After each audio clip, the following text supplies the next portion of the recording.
Okay, guys, what I'm going to talk to you about today is probably going to be pretty controversial, and that's a good thing. When it comes to self-defense matters and things that we deal with our firearms from day to day, there's nothing wrong with having different thoughts and different ideas. I'm giving you this video to give you some things to ponder and to think upon in your daily life. Now, you're going to see a lot of different things in the comments down below of people giving different opinions back and forth, and I also think that that is a good thing.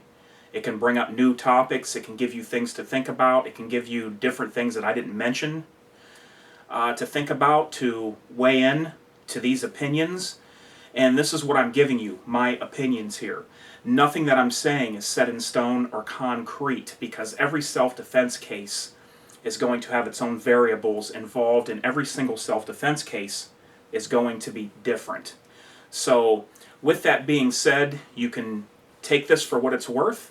You can read the comments down below and see what others have to weigh in with and see what they have to say, and then you can come to your own conclusion. But what I want to speak about is pepper spray. And I'm going to tell you some advice that I have given people that I know personally, just kind of to think about, okay? Because what you do ultimately is up to you. I'm not going to tell you how to run your EDC, how to carry your EDC, or what to do. I'm just going to give you some things to think about here. Could having pepper spray on you, if you use your gun in a self-defense situation, end up being bad for you in court?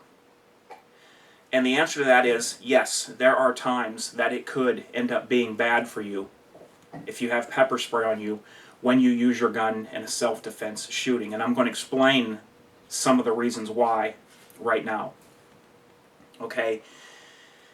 If you have a self-defense shooting encounter where you shoot someone and you also have pepper spray on you, but you did not go to the pepper spray first, and especially, let's say, if this case involves variables, like if this case turns political, or let's say it turns into a race case, if the person you shoot is a different race from you, and if it starts to get publicity in the news media, and it starts to roll like a snowball, it starts building up momentum out there in the public eye, like you've seen with some of these cases that have happened here recently.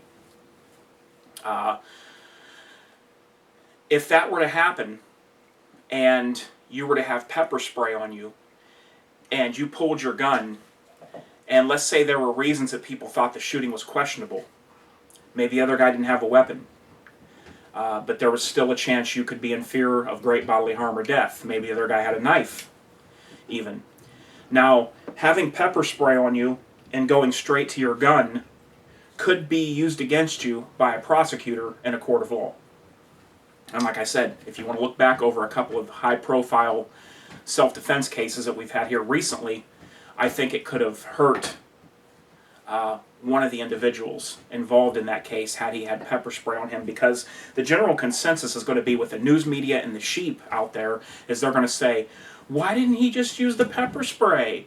You know, and the general public sometimes bewilders me with their thought process. I mean, you could have a guy that kills a man with a machete and charges towards you, and you have pepper spray and a gun, and you go straight to your gun to stop the threat of this murderer with a machete, and there would still be people that would say, why didn't he use his pepper spray? He didn't have to shoot that man.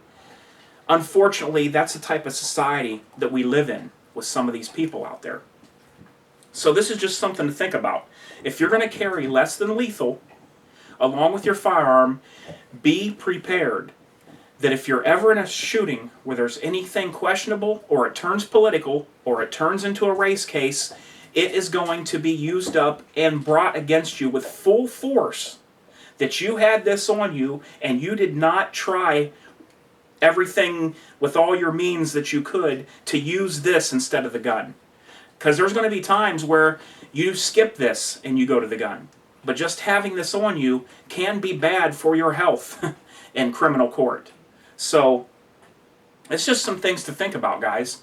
Now, I'm not telling you to not carry less than lethal. There's a lot of guys that watch this video that do. And I believe that these people have good common sense. I've talked with a lot of my subscribers over the years, and I believe these people know what they're doing. I am not steering you away from carrying pepper spray, okay? But I'm just letting you know a different side of the coin. Something to think about, food for thought. That, you know, having this on you can change the variables in a court case all the way around against you. If it's the right scenario and all the wrong reasons, prosecutor could use against you and push this in front of the jury and say he had this and show demonstrations of how this sprays and what it can do to people, but he went straight to his gun and chose to use his firearm and did not pull the non-lethal first and try to use it. So just something to keep in mind, guys. Let me know your comments below, what you think about this, and you know, what you do. Do you carry less than lethal and your firearm? Have you ever thought about this scenario going down, where you use your firearm and it comes back in court to haunt you that you had less than lethal, but you didn't go to it first? Because like I said, there's going to be a lot of time. There's going to be times in self-defense shootings that you are not going to be able to feel that you can go for less than lethal. Because in your frame of mind, at that time and at that moment, you just needed to stop the threat as quick as possible, and you didn't want to take the chances and roll the dice with this, and you know, the way the wind's blowing and all these different variables. Is it going to stop them? Are they on drugs? Your mindset at the time told you it was perfectly logical to use your firearm, but then in court, some prosecutor gets up and makes the jury think